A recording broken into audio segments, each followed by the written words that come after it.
Hey, this is Mike from Muscle for Life and Legion Athletics, and as you probably know, I work pretty hard to understand and promote high-quality diet, nutrition, and exercise science, and that's why I have spent and continue to spend quite a bit of my time researching and then writing articles, writing books, recording podcasts, recording videos, and so forth, and that's why I reference quite a bit of scientific literature in all of my work.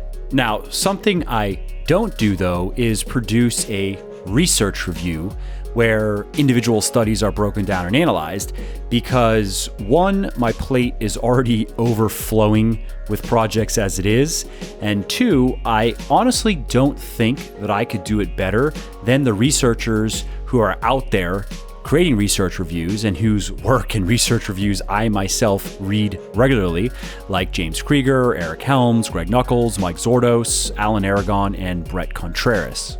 And so I had an idea. Why not get those guys to come on my podcast to discuss various studies that they have analyzed in their reviews and share with us what they've learned and how we can use these key takeaways, how we can use the information in those studies to better optimize our diets, exercise routines, supplement regimens, and our overall lifestyle. Well, I reached out to them and they thought it was a great idea, and so a monthly series was born. Basically, once a month, I'm going to have one of these guys on the show, and they're going to break down a study that they have analyzed in their respective research reviews, and they're going to explain to us why these studies were conducted, how they were conducted, what the results were, what their interpretations of the results were, and how we can use the information to improve our diets, our training, our supplementation, or in some cases, just the overall quality of our lives.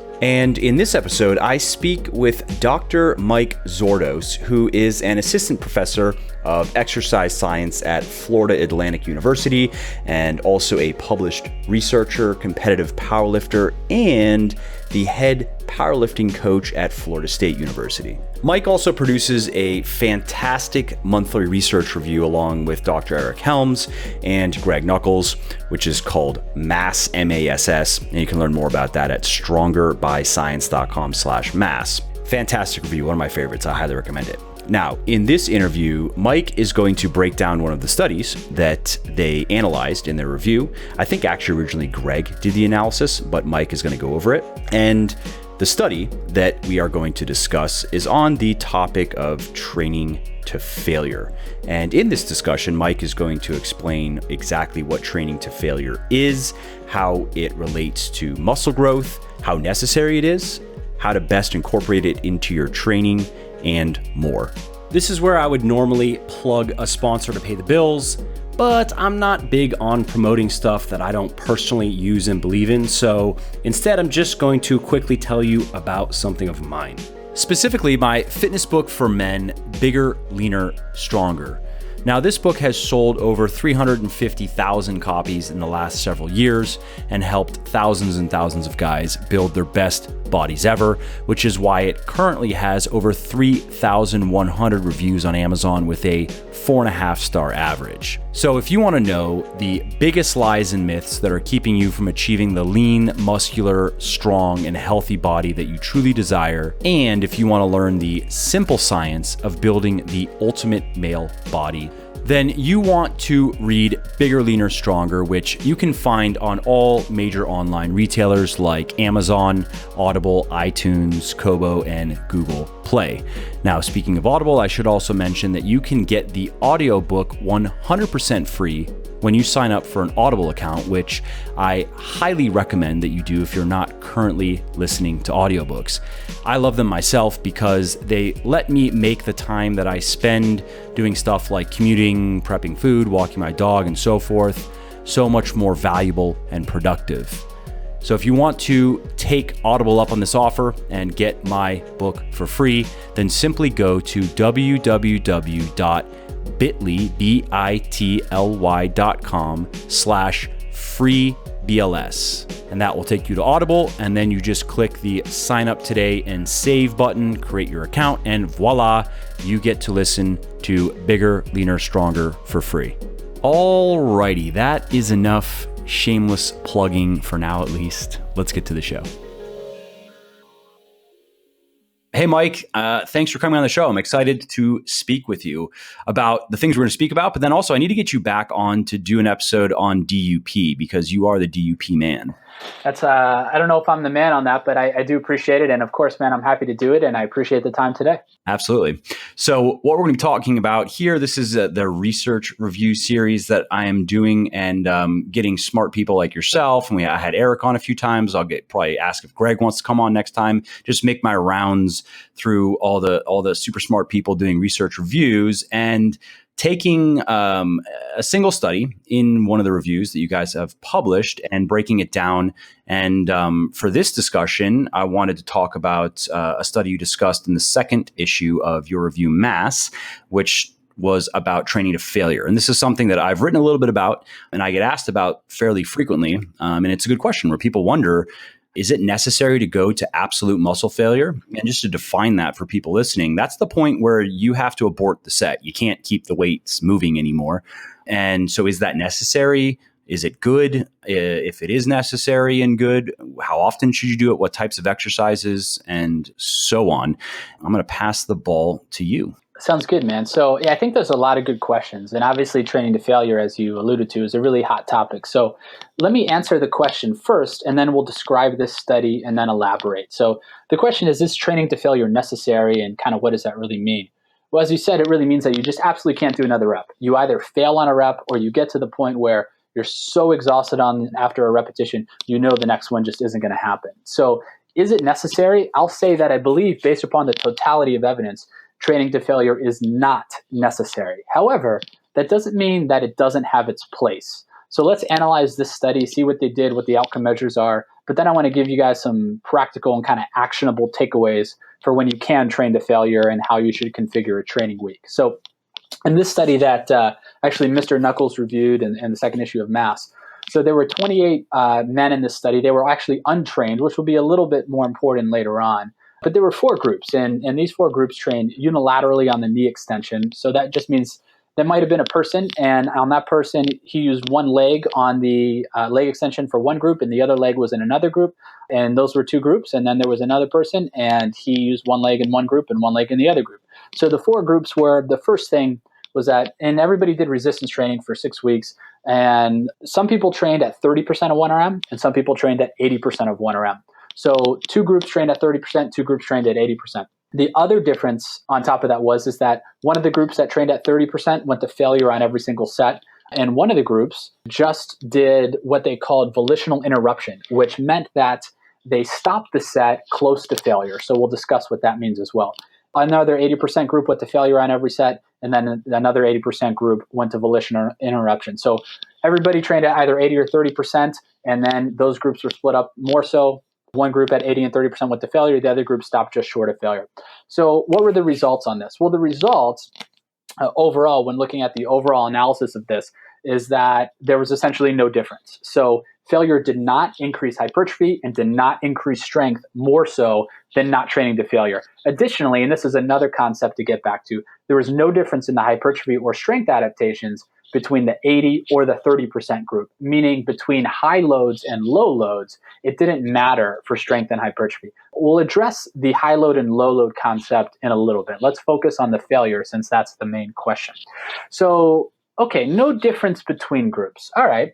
But let's look at the number of reps that each group got per set. The groups that were in the 30% got 20 reps per set, and the high load group got 10 reps per set. So if we look at this, let's say the high load group, 80%, 10 reps per set.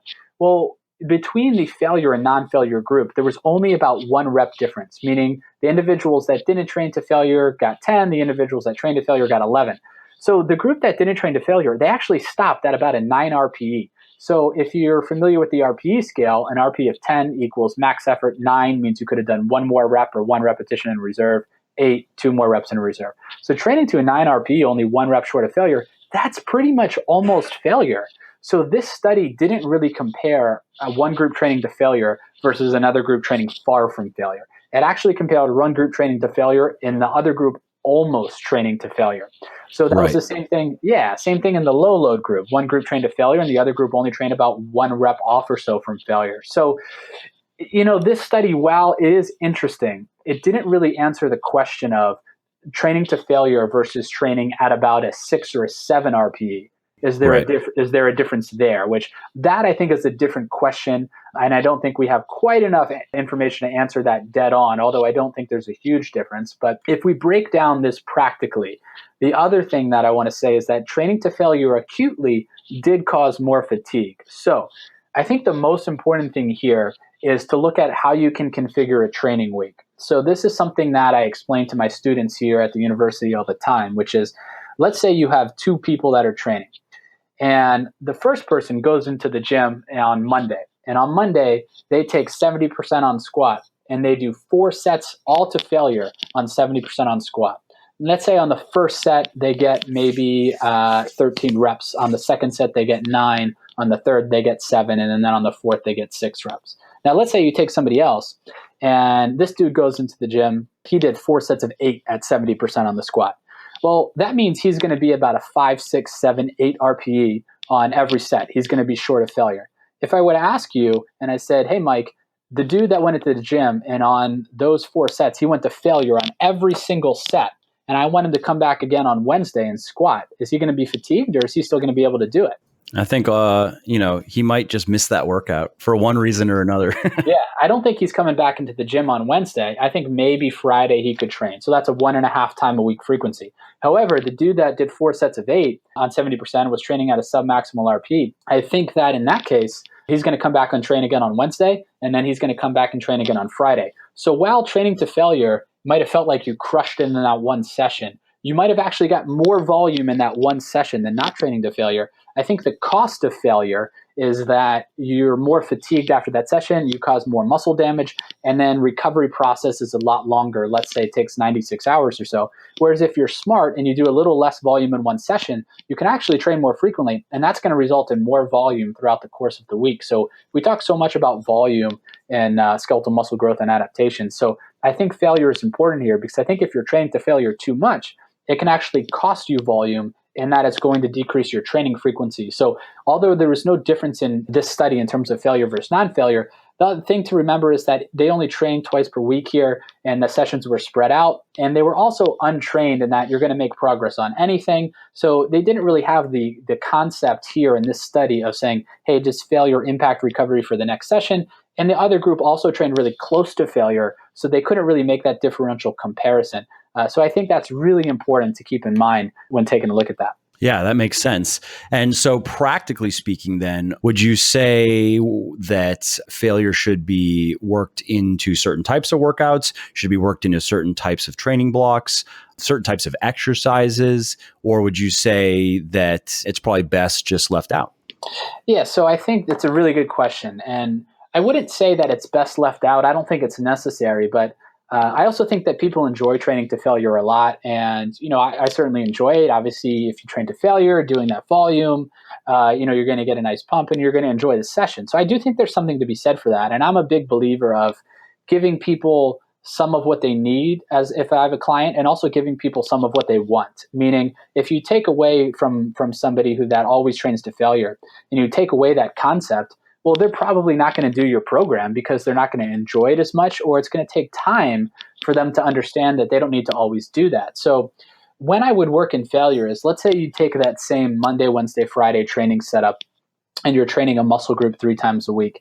Well, if you take that, on Monday and Wednesday, you only have 48 hours recovery before the next session. But on Friday, you have 72 hours. So the time that I would incorporate the failure training would be on Friday.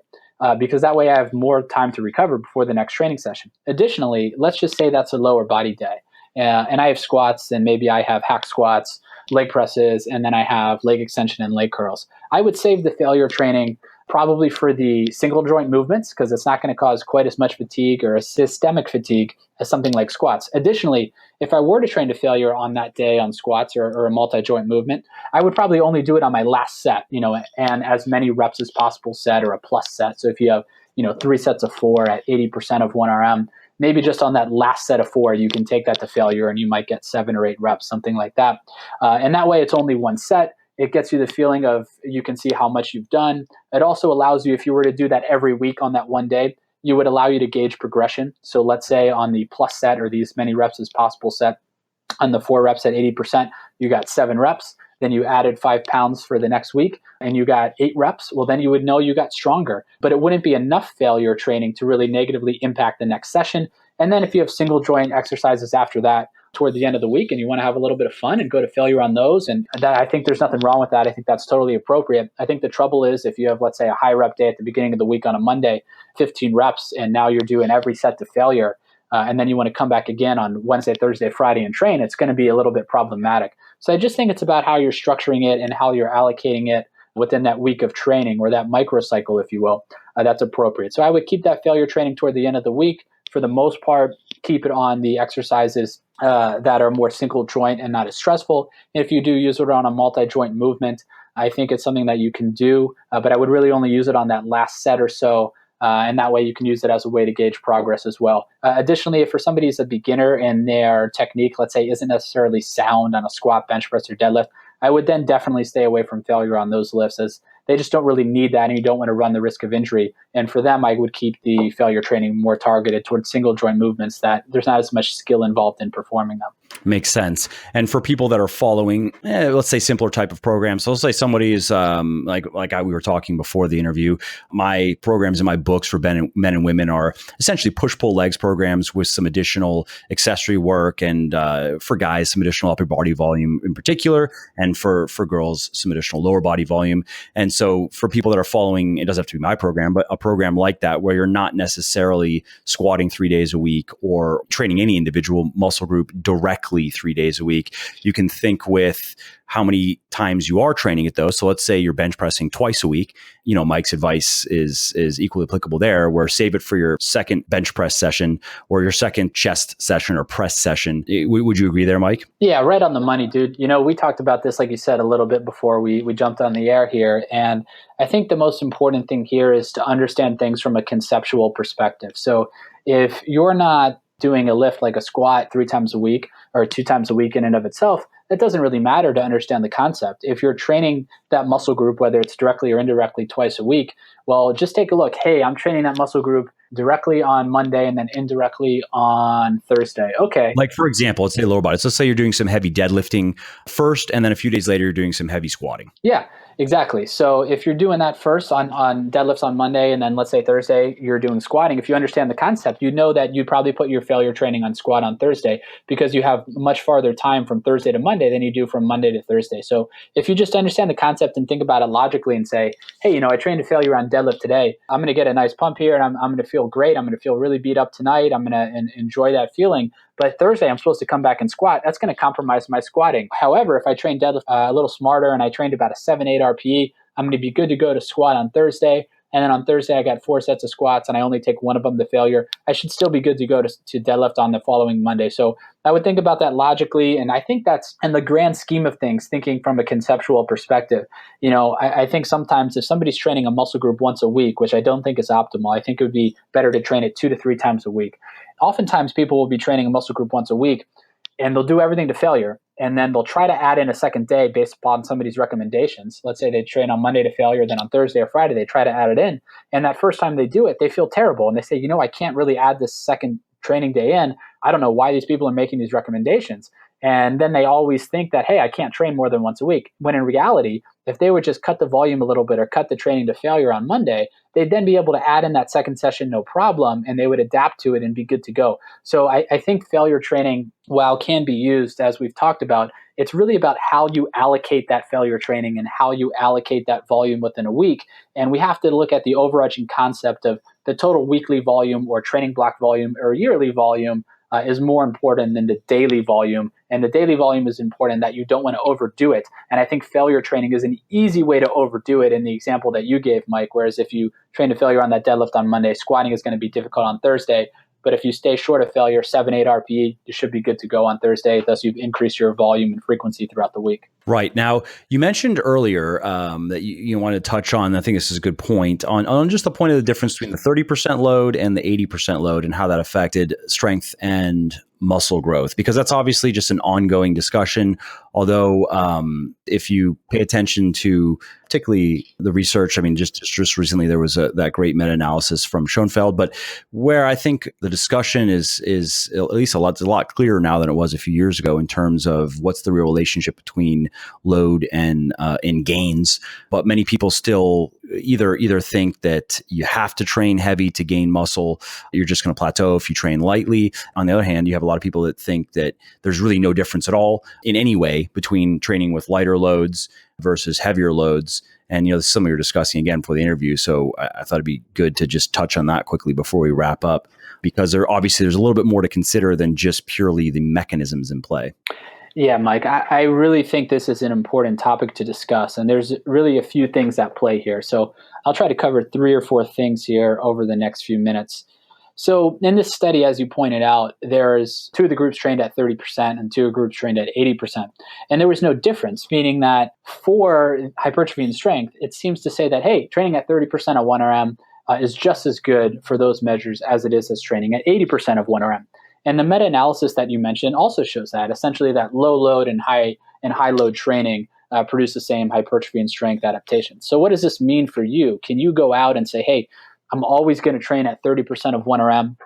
I'm always going to do sets of 20, 25, 30 and achieve the same strength and hypertrophy as training at a high load? And I don't necessarily believe that. So let's talk about 2 reasons I don't necessarily believe that. I think that the data that's out there is good, and the meta-analysis is correct, and the results of this study are correct. But remember, the training status in this study was untrained. So a lot of the training statuses in the scientific literature, especially on these high versus low load studies, are in relatively untrained or moderately trained individuals. So a meta-analysis, it's only as good as the data that it has to analyze. So one of the limitations of a meta-analysis is that if there's no studies on highly trained people or well-trained people, it simply can't analyze them. So while the results are correct, I doubt that if you were to get a really experienced individual that's been training for 10 years or so, maybe squats 200 kilos, benches, 145 kilos, and 300 pounds and 440 pounds for those that work in pounds.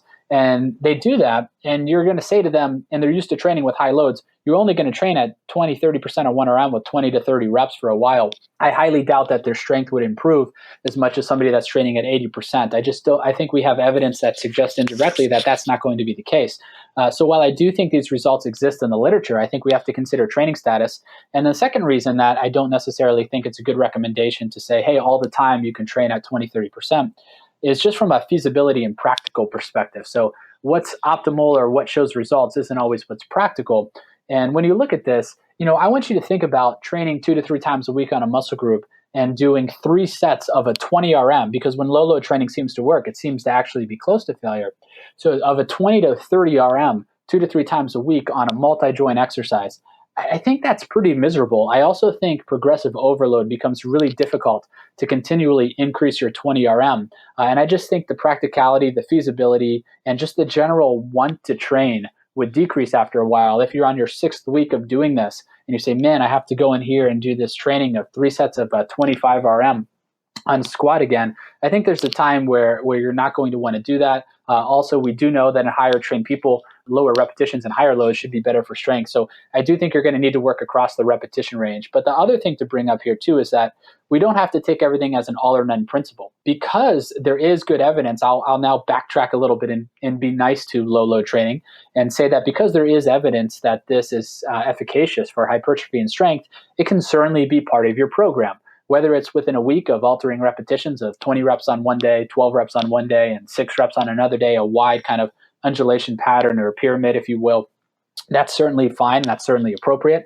It could be something that you do for, a week or 2 at a time, and then you go down to lower reps kind of in a periodized scheme throughout a macro cycle throughout a year. So I think we need to understand that it can play a role and you can use it at times, and understand that if you're in a volume block, that's probably when you'd use this. You also wouldn't do 20 reps 2 days before. You would do 4 reps because that would cause a lot of fatigue. So it depends on when the year you're training, and it's not an all or none thing. A lot of times studies will pitch this versus that. And remember, all it's doing is looking at, is this better than this? It doesn't mean that you do this or that all the time. It's just a concept. And you take that concept and you can apply it, meaning, hey, you know what? I have an injury right now and I can't load really, really heavy, but I can load light and do 20 reps. That's a great time to use this strategy. It just doesn't have to be an all the time thing. Well said. Well said.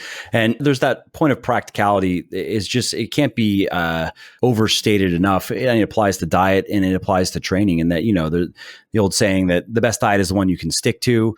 In many ways, so long as you stick to certain fundamentals, of course, you can't get around energy balance and macronutrient balance and so forth. That also applies to training. And in many ways, the best training program is the one that you're going to enjoy and stick to for the long term, so long as you follow certain fundamentals, related to overload, related to intensity, related to frequency, but you have quite a bit of wiggle room that, you might knowingly be doing something that maybe isn't scientifically speaking 100% optimal, but you like it a lot more than what would be whatever we currently consider 100% optimal. That's a reason to do it. There's no question, man. And I think, if you're training purely for hypertrophy purposes and that's your main goal, and you say, man, I hate squatting.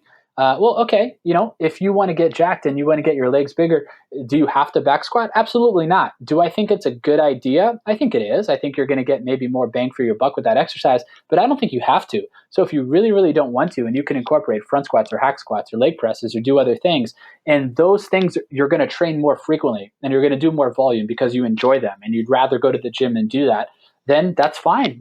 Go for it. I think you can certainly make progress that way. As long as you have the fundamentals, the tenets, like you said, progressive overload, specificity, I think you're going to be fine. Mike, can I have a minute or two? I think I can give another example in this to help explain this concept. It's a little off topic, but if that's okay with you. Yeah, absolutely. Okay, so we talked about this before we came on too, and I think here's a good evidence of optimal and then what's practical. So, if we take the concept of cardio for lifters, for example, I think that the interference effect is well established in that moderate intensity or long duration cardiovascular exercise, aerobic exercise, is going to attenuate or harm, if you will, somewhat hypertrophy, strength, and power adaptations, whereas HIIT, high intensity interval training or sprinting, is not. The reason being, HIIT or sprinting mechanistically is similar to the adaptations in terms of on a cellular level that you're going to get to resistance training and on a neuromuscular level. However, I don't think doing HIIT all the time is practical. So to illustrate this, you have somebody that goes to work and they're at work and you tell them as their coach, hey, I want you to go into the gym 3 to 4 times this week for your cardio sessions and I want you to do HIIT. Well, doing 30 minutes of HIIT and 30 minutes of sprinting is very mentally demanding, and it also causes a pretty decent amount of muscle damage. So if that person is supposed to go in and get 4 sessions that week after work, I guarantee you they're going to miss a couple of them because they've had a long day and they just don't feel like it. But if you consider the interference effect and you say, well, most of the detrimental effects on hypertrophy and strength with cardio are when people in the literature are running for an hour to 2 hours at a time, and you say, hey, I can do steady state cardio. I just need to use cycling for 30 to 40 minutes or so rather than running. And you tell this person that gets off of work, rather than doing HIIT 4 days a week, I want you to, over the next month, I want you to get 12 cardio sessions in. 6 of them should be HIIT because mechanistically that's probably better. But 6 of them can be steady state cycling for 30 to 40 minutes.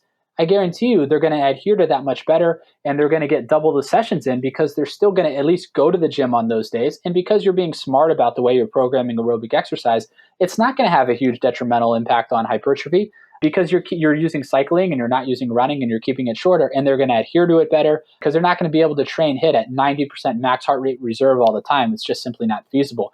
So I think this is an example of, hey, we understand the mechanism at play with moderate intensity exercise or moderate intensity cardio isn't, anabolic by any measure. But when we take a look at this, they're going to adhere to it better. That'll probably result in if they're dieting, a better negative energy balance over time because they're at least going to go to the gym and burn more calories, as opposed to if they weren't going to the gym on those days they had to do HIIT or they felt they were forced to do HIIT and they weren't enjoying it. So I hope that concept makes sense. Also, I think HIIT, because it causes damage 2 to 3 days after you've done it, could still result in, let's say, muscle damage that negatively impact a lower body training session if you don't place it appropriately within the week. So I hope that concept makes sense, but I just think it's a very good way to illustrate what's optimal versus what's practical. And even as a scientist, I do program those moderate intensity cardio sessions for people sometimes because I just think from a practicality perspective, it's going to be better. It's going to keep them enjoying it. It's going to keep them training more fun for them. So I think that's something to keep in mind. Almost anytime you write a training program, is practicality. I totally agree. And it's a good example. Looking forward to your workouts means a lot, especially when you're going for something that for most people is going to take anywhere from probably 1 to 3 or 4 years. At least that's my experience working with a lot of just everyday people that, fitness is not their life, but they want to be in really good shape and they want to look good. They want to feel good. And so, for what most guys want, it takes a little bit longer. But, if you're going to commit to something even if it's only a year, ideally you'd look forward to every workout. But if you can't look forward to everyone, you're going to look forward to more than you're not going to look forward to. That goes a long way in getting you to your ultimate goal. No question, man. You got to enjoy it. If you're not enjoying it, you need to take a step back, look at what you're doing and make some adjustments, because for most of us, it's going to be a hobby. And as long as you stick to the fundamentals, like you said, you're going to make progress. So keep those 2 or 3 fundamentals in place. And then even if you think something else based upon the literature is better, but you're not enjoying it, switch it out and go a different direction with it. And just by the fact that you're enjoying it and you're doing all your sessions rather than missing sessions, you're going to make better progress that way over time. Absolutely. So quickly, let's just let everybody know where they can go to find out more about your research review. Anything you want to tell people about the review? I mean, I myself, I've promoted it. I continue to read it. I really like what you guys are doing. That's why I wanted to. It was actually kind of the inspiration for doing this series. Is just because you have to like to read a lot, which I know there are a lot of people that follow me that like to read just by the nature of, a lot of people find me via books. But there are a lot of people out there that don't particularly like to read and would rather to listen to this kind of stuff. But for those out there who like the science and who like to read widely, especially in this space, mass is awesome. I really like what you guys are doing with it. Thanks, man. It really does mean a lot to have somebody like yourself enjoying that as well. But mass monthly applications in strength sport, you can find that if you go to Greg Nuckols' website, Stronger by Science. You'll be able to find mass pretty easily. If you're, not sure if it's something that's for you, there's our first issue, which was from April 2017. It's freely available, so you can go ahead and download that and try it out, see if it's something that you like. Since that issue, over this past year, we've also added audio roundtables, meaning in each written article, myself, Eric Helms, and Greg Nuckols, we record an audio version of that article. So you guys can go ahead and listen to that too. And that's new since the free issue that's available. And it's just a great time working with those guys. It's phenomenal. And we provide 9 reviews each month, 7 in a written format, 2 in a video format. And we cover recent research that's specifically applicable to individuals interested in getting bigger and stronger. And then the 2 videos that we do each month from Eric and myself just cover kind of fundamental concepts in terms of training program design, overall nutritional periodization, things like that. So if you're interested in mass, check it out. It's something that I really enjoy working on. The URL is strongerbyscience.com/mass. And if you go right there, you'll see a button where you can subscribe now. And you'll also be able to download the free issue. And, that's strongerbyscience.com/mass-issue-1. And you'll be able to get the free issue that way. So through both those URLs, you can find out everything you need to know, check out what's in mass, and get the first free issue, find out if it's for you. Great. strongerbyscience.com/MASS. Highly recommend anyone listening who has enjoyed this discussion. You should go check this out because you are going to like mass. Hey there, it is Mike again. I hope you enjoyed this episode and found it interesting and helpful. And if you did and don't mind doing me a favor and want to help me make this the most popular health and fitness podcast on the internet, then please leave a quick review of it on iTunes or wherever you're listening from.